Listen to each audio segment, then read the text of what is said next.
오랜만에 석동현 변호사 모시겠습니다. 변호사님 어서 오세요. 예, 아이고 오늘 너무 기분도 참 좋고 해서 달려왔습니다. 네, 웃는 얼굴 오랜만에 보네요. 아, 정말 요새 웃을 일이 많지 않은데 네. 정말 오늘은 아까 그 선고가 날 때 법원 앞에 네. 많은 우리 우파 시민들 모여 있는 장소에 저도 계속 있으면서 네. 정말 그 얼굴들에 참 이렇게 웃음꽃이 피고 덩실덩실 춤추는 걸 보면서 참 함께 기뻐하기도 하지만 만약에 오늘 정말 만에 하나 네. 실망스러운 결과가 나왔다면 어떠했을까 하는 그 안도의 그 느낌이 더 크더라고요. 글쎄 말입니다. 너무나 당연한 결과라 하더라도 네.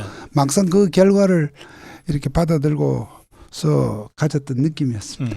근데 선거법상 공직선거법상 허위사실 유포 혐의인데 네, 네. 이게 그 금고형 징역형이 나온 거는 그 자체가 굉장히 이례죠. 이거 진짜 그 양형에서 아주 무거운 양형이 내린 거 아닙니까?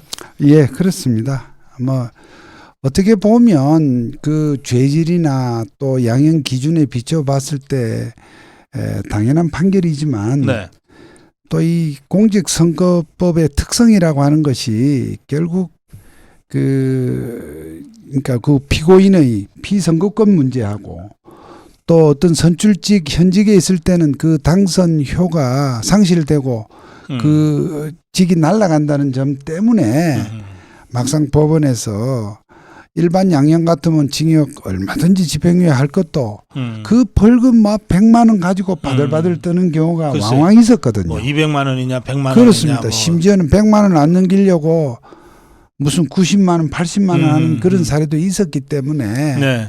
그런데 뭐 저로서는 오히려 걱정했던, 솔직히 저 개인적인 소감을 말씀드리면 저는 걱정했던 것이 워낙에 지금 민주당에서 압박을 하고 이재명이 압박을 하니까 혹시라도 재판부가 막판에 판결 선고를 좀 혹시 연기하지는 않을까. 아하, 예.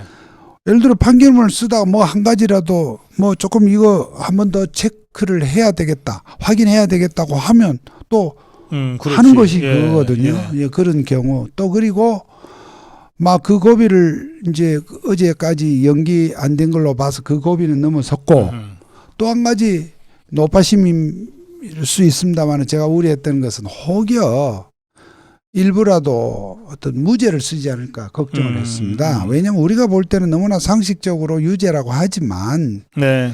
이러한 그 허위의 판단, 거짓말의 판단이라고 하는 것은 또 희한한 논리가 있을 수 있단 말입니다. 그런데 저는 확신을 가진 것은 그 고비를 넘어서 유죄가 된다면 틀림없이 양형은 즉 비선거권을 날릴 수 있는 아하, 그래요. 앞으로 그 국회의원직을 유지할 수 없는 그런 선고가 나올 것이라는 것에 대해서는 확신을 가졌습니다. 오늘 재판을 선고를 한 판사에 대해서 사실은 판사는 우리 일반인들이 잘 몰라요. 네.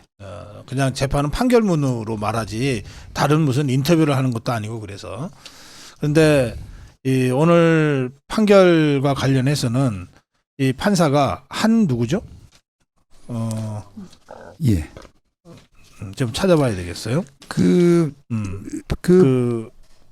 한부장 판사인데. 예. 그 법관이 한성진. 뭐 우리법 연구회 뭐 출신이었다 이런 얘기도 국제인권법 연구회 그렇습니다만은 워낙에 오늘 선고된 이 공직선거법 위반 사건은 그간에 오랫동안 재판을 해오는 과정에서 이를테면 거의 유죄의 심정이 법원 안팎에 거의 확실해진 상태이기 때문에 이게 국제인권법 연구회 같은 맞으면 이게 그 좌파 성향의 그 모임이잖아요. 네. 여기에 가입했던 판사가 재판 판결을 이렇게 내렸기 때문에 이건 진짜 뒤집어질 수 없는 판결이다. 뭐 그런 관점도 그런 관점도 가능하고 우리가 그 아주 쟁점이 되는 이 사건에서 그간에 쭉 이 재판 경향을 지켜보면 1심에서 이와 같이 확실하게 이제 판결문을 더 이제 받아 보면 더 분명해지겠습니다만은 이렇게 장기간 재판을 거쳐서 탄탄한 논리로 1심 판결이 이루어졌기 때문에 이러한 판결이 사실상 이 형사사건의 2심은요, 우리가 뭐 어려운 말로 사후심적 속심 뭐 이런 말을 쓰는데 어쨌든 사후심에 가깝기 때문에 아하, 예. 1심의 이러한 증거 판단, 법리 적용을 이렇게 뒤집는다, 바꾼다는 것은 사실상 어려운 일입니다. 그래서 저는 1심이 이 선빵의 효과가 아주 확실하다. 그래서 어쨌든 임기 안에 빨리 판결 확정까지 가서 우리가 원하는 참 이 네. 국회의원직에서도 내려오게 만들고 또 피선거권도 또 그렇게 날리고 이번 징역 선고로 해서 피선거권이 이제 10년 동안 얻게 되니까 아, 10년입니까? 예, 10년입니다. 그러니까 선거법상 징역이나 집행유예 선고가 확정이 되면 피선거권이 10년간 10년이군요. 박탈됩니다. 벌금일 때는 5년이고요. 음. 그래서 그런 효과 거기다가 그 선거 대선 선거 비용 보전된 434억에 대한 그 회수도 이제 빨리 해야 되겠죠. 민주당이 앞으로 어떻게 될 것 같습니까? 오늘 거의 패닉 상태더라고. 아무래도 네. 이렇게 되면 그간에 이제 이 판결의 정무적 의미로서 이재명의 정치 생명은 큰 이제 분수령을 오늘 맞았는데요. 네. 아무래도 뭐 이 사법 그동안 거론되어 오던 사법 리스크가 현실화되었고 또 이러한 사항들이 자기네들도 이 판결을 보면 이게 아사무사하게 된 게 아니라 그냥 확실하게 가르마를 탔단 말이죠. 이렇게 되면 민주당으로서도 이 후보를 당연히 후보 내지는 어떤 그 간판을 유지할 수 없겠죠. 예, 그렇게 되고 뭐 그렇게 됨으로써 제 생각에는 오늘 밤부터 예. 그 살길 찾아서 여기저기 돌아다닐 것 같아. 국회의원들이. 그래서 이제 이게 후보를 바꾼다 하는 것이 이제 그러면 그 민주당이 이제 분열로 갈 것이냐 아니면 분열까지 안 가고 후보를 교체하는 쪽으로 갈 것이냐 하는 건 이제 우리 박사님의 전망이 훨씬 정확하리라고 보는데 어쨌든 이재명이 뭐 정치 생명을 유지할 수 없다는 것은 뭐 거의 자명한 사실이고요. 예. 저는 오히려 참 또 이렇게 되니까 걱정인 게 이재명 대신에 이재명보다는 누가 나와도 이재명보다는 나은 후보가 될 가능성이 많고 그런 바탕에서 저 무리들이 막 결집을 할 경우에 어쩌면 더 강한 또 우리가 상대를 또 이렇게 직면하게 된다. 그러나 그렇지만 또 가야죠. 아, 그럼요. 그렇지만 그 길로 갈 수밖에 없는 상황이었고. 근데 우리 석도현 변호사도 이제 정치권에 몸담고 계셔서 아시겠지만 일단 정치판에서는 자기 자기 기반이 단단한 자가 어쨌든 세요. 그러니까 이재명이는 처음부터 그랬던 건 아닌데 이게 워낙 막 포악하게 해가지고 지금은 거의 그 민주당을 이재명 당으로 만들어 놨잖아요. 그러니까 저런 이재명이가 무너지게 되면 뭐 일시적이든 또는 상당한 기간이든 저희 케이오스 상태가 됩니다. 그렇게 되고 누군가가 나와서 이 당을 완전히 장악하는 것은 굉장히 어려워요. 그러니 당 자체가 무리 자체가 이제 그럼요. 완전히 분열이 될 수 있다는 말씀으로 이해가 되고요. 어쨌든 지금 제가 오늘 말씀드린 김에 꼭 한 가지 더 말씀드리고 싶은 게 어쨌든 이 판결이 그대로 가고 물론 남은 사건도 아직 많이 있습니다만은 이 사건이 그대로 저는 임기 안에 대법원 판결까지 해서 확정이 된다고 하면 이 지금 선거 아까 말씀드린 선거비 회수하는 이 문제가 저는 매우 중요하다고 봅니다. 이것은 후보가 아니라 대통령 선거의 경우에는 이 후보를 추천한 정당으로부터 회수하게 되어 있습니다.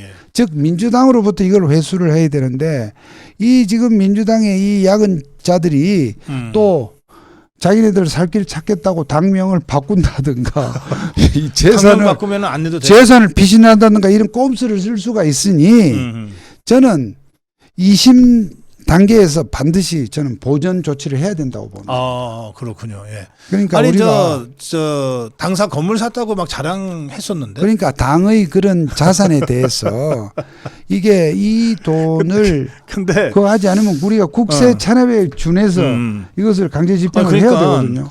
그 그걸 위한 보전을 해야 된다는 뭐 거죠. 꼼수를 쓰면 170명이나 되잖아요. 네. 그 국회의원 세비를 가압류해야죠. 이게 과연 의원들 세비까지 아니 그 당의 자산이 되는지 하는 부분은 따져봐야겠는데 어쨌든 실험은 탈당하겠지 뭐 저것들이. 어쨌든 당의 자산 이런 부분이 상당하리라고 보는데요. 그런 부분에 대해서도 정말 엄정함을 보여줘야 예. 된다. 네, 석동현 변호사님. 예. 여기 지금 이 댓글에 종종 슈퍼챗 해주시는 석 변호사님 감사합니다 그러셨는데 아니 우리 사이에 왜 자꾸 슈퍼챗을 하세요? 아니 제가 댓글 달기는 그렇고 뭐 그렇게라도 제가 보고 있다는 이런 참네. 뭐 그건 정말 사소한 일이고요. 어쨌든 박사님께서 다 기억하시네. 예, 우리 석동현 변호사가 갖고 우리 슈퍼챗 하시면서 TV가 지금 거의 뭐 참 우뚝 서서 이 윤 정부를 지금 바치고 계신데 저는 이번 판결이 결국 우리 윤 대통령으로서도 어쨌든 지금 여러 가지로 악조건 속에서 하나의 다시 이 점포를 할 수 있는 또 그런 계기도 되겠다는 측면에서 정말 중요한 판결을 했고 저는 이 판결 후에 아마 좌파 세력들이 내일서부터 나는 좌표 찍기를 할 수 있다 이런 생각을 합니다. 그래서 저는 이 방송을 보시는 우리 고성국 TV 시청자뿐만 아니라 우리 우파 시민들이 또 해야 될 일이 법원을 저는 외롭지 않게 해야 된다 이렇게 생각을 합니다. 예. 그러니까 저 사람들이 법원에 무슨 뭐 야유를 보내고 겁박을 하고 말이죠. 이렇게 할 것이 익히 예상되니까 우리 우파 쪽에서도 여러분 법원에 그 정말 감사와 격려의 편지를 보낸다든지 말이죠.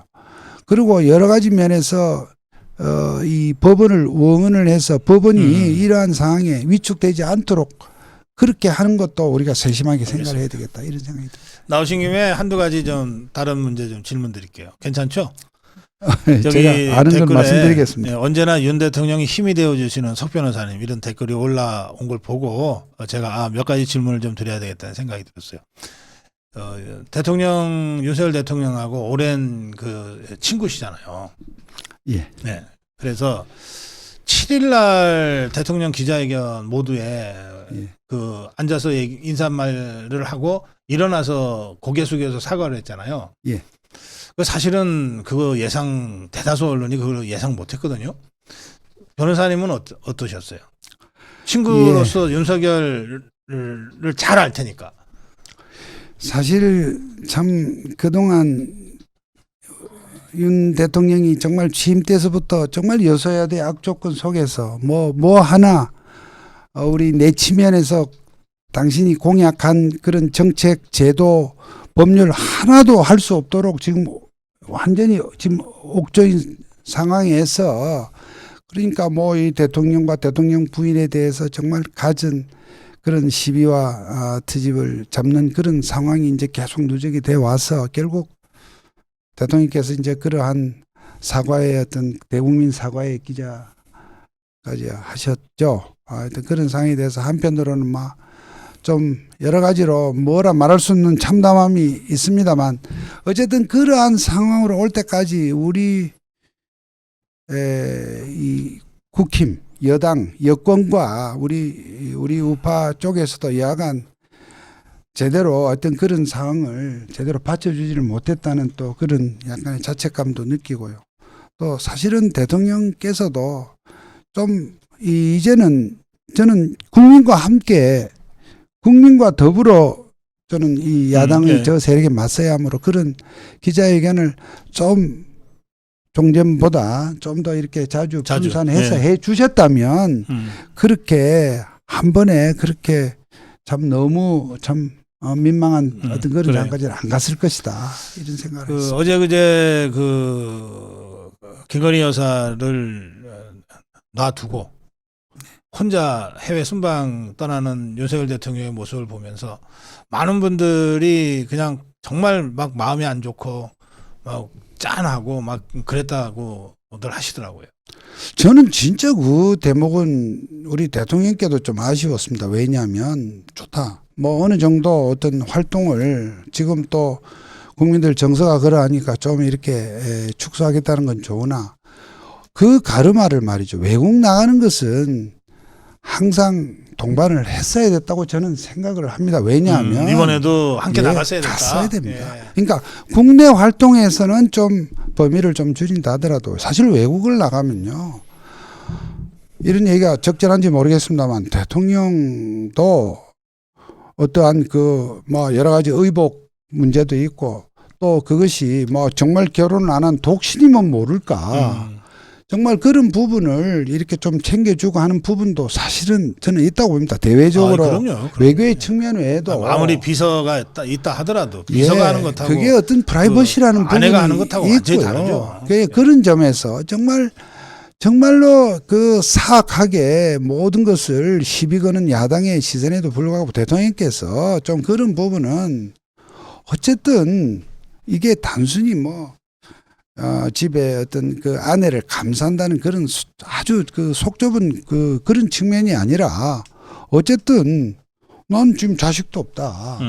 그런 가운데서 그래도 집에 오면 그래도 가족이라고 있는 그 한 사람과 이런 그 관계 속에서 이 나의 어떤 또 일상의 중요한 부분이 이루어지는데 하면서 좀 오히려 그런 부분을 외국에 그냥 이유 없이 나가는 건 아니지 않습니까? 다 그래요. 공부로 예. 나가는 그런 부분이 좀 아쉽더라고요. 예, 알겠습니다. 예. 오늘 이재명 1심 재판 결과가 갖는 여러 가지 정치적 함의, 법리적 함의에 대한 말씀 끝에 워낙 그 윤석열 대통령과 오랜 인연을 맺고 온 석동현 변호사 딱 그 대목만 제가 좀 답변 듣는 걸로 하겠습니다. 마무리 한 말씀 해주시겠어요? 예, 어쨌든 뭐 짧게 하겠습니다. 어쨌든 오늘 정말로 숨죽이면서 오늘 판결을 지켜봤는데 역시 법원은 살아있다. 그리고 사법정의는 상식은 살아있다는 그런 정말 기쁨을 맛보았고 또 이번 이 판결을 계기로 해서 우리 여권이 다시 이를테면 그간에 좀 여러 가지로 수세적이었던 이 상황에서 국면 전환을 해서 우리가 할 일은 해 나가면서 또 나름대로의 다음 힘을 이렇게 보여줄 수 있는 그렇게 해서 우리 지지자들이 결집할 수 있는 계기가 됐으면 하고 바랍니다. 예, 오늘 예정이 없이 급하게 오셔서 좋은 말씀 해주셨습니다. 석동현 변호사 함께했습니다. 고맙습니다. 예, 감사합니다.